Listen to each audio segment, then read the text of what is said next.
Thank you so much for joining me on this edition of the Normal Faith Podcast. I am your host, Terrence Jones, and today I want to talk with you about not going back to Egypt. Not going back to Egypt.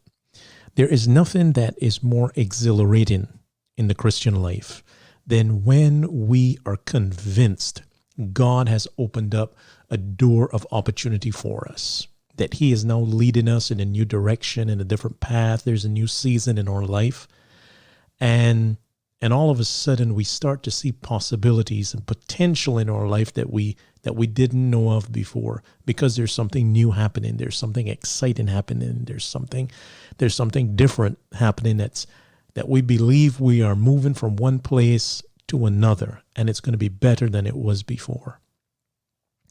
But there is nothing that can sour that excitement, nothing that can put a damper on all of that exhilaration, than when we respond in a negative way to the obstacles and the struggles that come before us as we embark on this new journey, as we take full control of this new opportunity God has given to us. Now we all understand that nothing is perfect, that as you move from one place to another, there's always going to be issues that you have to face. But there is something that is especially dampening our spirits when we find ourselves responding in a very negative way to the challenges that we're facing in this new environment, whatever it is. And when we are in some place that's new, that we've never been before, when we make mistakes there, those mistakes always appear amplified, because we don't have the safety nets that we built in the places that we were before. This is something that's new. We never been there before. There are new people, maybe. There's a new environment, new circumstances that we're unfamiliar with. And when we make those mistakes, when we respond or we react in the wrong way and things are not working out like the way that we plan, we start to question our worthiness to be there. Well, did we do the right thing in taking this step? We believe, yes, God opened the door for us, but maybe we weren't ready because now we're making these mistakes. We're not responding in the right way to these new things. Maybe we should have just stayed where we were. I want to challenge you with this thought, that the way of God's direction is also the way of God's correction. The way of God's direction is also the way of God's correction. And when I talk about correction, I don't want you to see it as something negative. That is, that we're doing something bad or something wrong, and therefore God has to fix it and God has to correct it. But I want to see correction in much more of a positive light. As God advances us, He also wants to improve us. There is, I should say, this unfortunate thinking that we have when God does something new in our lives, that we tend to limit it to God moving us to a better place. And we don't always necessarily put this particular aspect into the equation, that God is not just advancing us, God is also trying to improve us. So it is not just about a transition, it's also about transformation. God is moving us to a better place, but in the process of doing that, God wants to make us better people. And I want to share with you a passage a couple of verses from the book of Exodus about a path that God chose for the children of Israel. And this is going to be in Exodus chapter 13.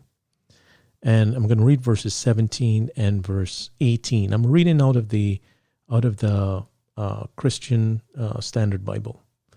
And it says this: when Pharaoh let the people go, God did not lead them along the road to the land of the Philistines, even though it was nearby. For God said, the people will change their minds and return to Egypt if they face war. So He led the people around toward the Red Sea, along the road of the wilderness, and the Israelites left the land of Egypt in battle formation. So God has just freed the Israelites from the land of their oppression, and he's now moving them to this new place of the promised land. But God has something that he has to deal with, and that is the children of Israel might want to return to the land of Egypt, even though God has something better planned for them. There is this reality that God understands, is that if he leads them along the way of the Philistines, which is a common route, everybody knows it's shorter, but the Philistines are not the friendliest people in the world. They're gonna want to start a war if they see all these people coming through their land. And God knows the children of Israel, they're not ready for war. They've been under oppression, but they've been slaves for over 400 years. They're not ready for this. So God has to figure out what's going to be the best way to take them. And that is, he's going to lead them by the way of the Red Sea. Now, it's going to be longer, but they're not going to have to deal with this issue of the Philistines. Okay? It sounds great that God is thinking about them like that. But I want to read for you a few more verses now from Exodus chapter 14, and this is just a little while after that God says this, okay? The children of Israel end up facing a situation along the path that God chose for them. So here it is in Exodus chapter 14. I'm going to read from verse 10. And Pharaoh approached, and the Israelites looked up, and there were the Egyptians coming after them. The Israelites were terrified and cried out to the Lord for help. They said to Moses, "Is it because there were no graves in Egypt that you have taken us away to die in the wilderness? What have you done to us by bringing us out of Egypt? Isn't this what we told you in Egypt? Leave us alone so that we may serve the Egyptians? It would have been better for us to serve the Egyptians than to die in the wilderness." Right? Well, that's some hard challenges right there to Moses, right, in his leadership. But what do we have here? The way that God chooses for them, they end up facing the same temptation that God said he was trying to avoid. God says he doesn't want them to go by the way of the Philistines because they might see war and then they're going to be tempted to go back. But here it is, they take God's path and they end up facing the same thing. So how do we explain this? The desire for Egypt is a problem for the children of Israel. Not only does it happen in Exodus and these chapters that I read for you, but it also comes up again in the book of Numbers chapter 14 and Numbers chapter 20, and there it has almost disastrous results, okay? The desire for Egypt is something that has to be dealt with. It has to be taken out of the children of Israel, all right? Taken out of their mindsets, taken out of their way of thinking. But the only way that can happen is if they have a land of their own. If they have their own space and their own place that they can call their own land. Okay, that's what God tries to give them in providing for them the promised land. But in order for them to get to that place, they are going to have to deal with wanting to be back in Egypt. So God chooses to take them along a path that leads them to the Red Sea. But it ends up bringing about this temptation to want to go back to Egypt, which God said he was trying to avoid. Here's the thing.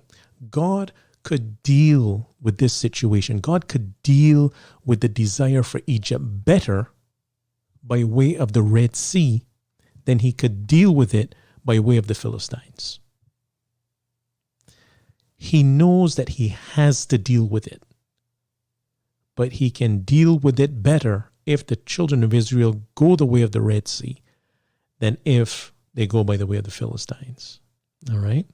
So God is concerned about not just taking the children of Israel to a new place, all right? As they go along this journey, God wants them to change their way of thinking. He is not just concerned about moving them to a new place. He is concerned about making them think different. He wants them to be better people. The promised land is not just a better place. The journey there is intended now to make them better people. Now, here's the thing. The children of Israel will not be able to enjoy the promised land. They're not going to be able to fully appreciate all that has been given to them if they go into the promised land still desiring Egypt.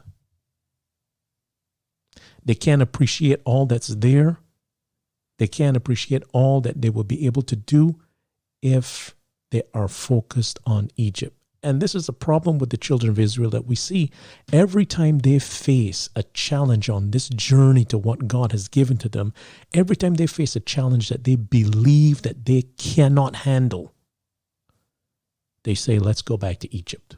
Let's go back to Egypt.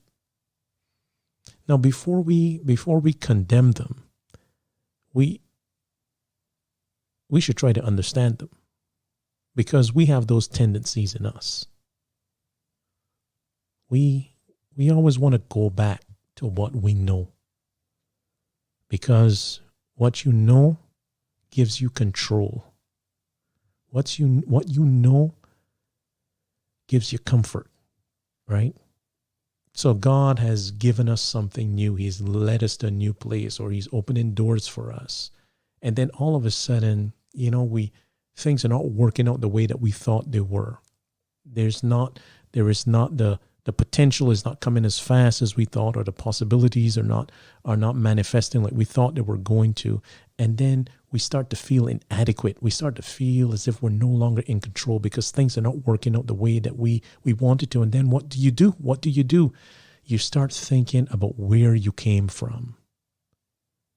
You start thinking, man, you want some security. You want some certainty back in your life again. And you know where certainty was? Certainty was where I just came from. Certainty was what I had back there. I might have had problems, but at least I knew what the problems were. I knew how to handle them, and the problems that I can handle, I knew how to live with them. There is this sense of safety that we feel.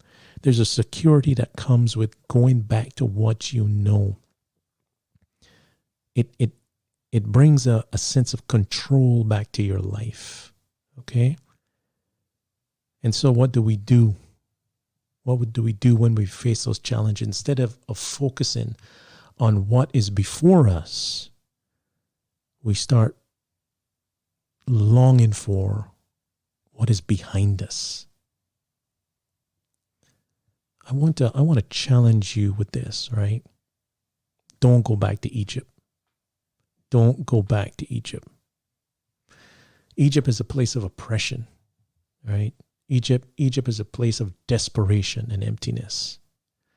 But what God has for you in the promised land is a place of his blessing.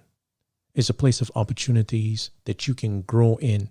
It is a place of potential for you. But here's the thing. You are not going to be able to truly use all of that potential.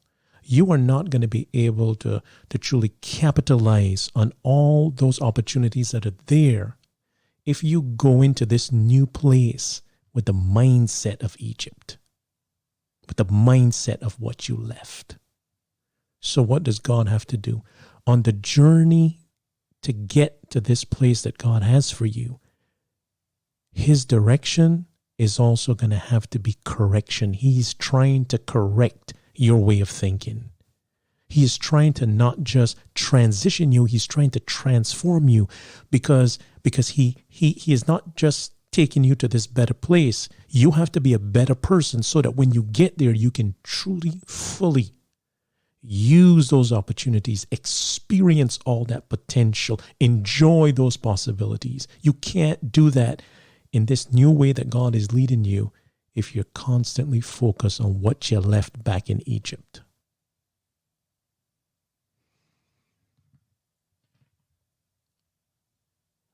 Going into things that are new, I know that they are unnerving. It is uncomfortable because you've never been this way before. I know what that is like. I mean, that thing can strike fear in your hearts because even though it's new, it is uncertain. You don't know what to expect. What if you fail? What if it doesn't work out? God has opened this door for you, right? God has actually made a plan for you. And God knows what it is going to take for you to get there. God has factored in all of this. And these mistakes that you think you're making that is ruining everything, quite to the contrary, this is God's way of preparing you to enjoy the place that you're going to. This is nothing to be embarrassed about. It's nothing to be ashamed of. This is you finding your way. This is God leading you into this new way, a new way of thinking, a new way of handling things. The reason why you haven't figured it all out is because the rules that work back in Egypt, they're not going to work in this new place. So God has to teach you something new. But I guarantee you this is that when you get to this place that God has, and you get that Egypt out of you, you are going to be a new person. You're going to have a new mindset. You're going to have a new way of dealing with people. You're going to have a new way of embracing things. And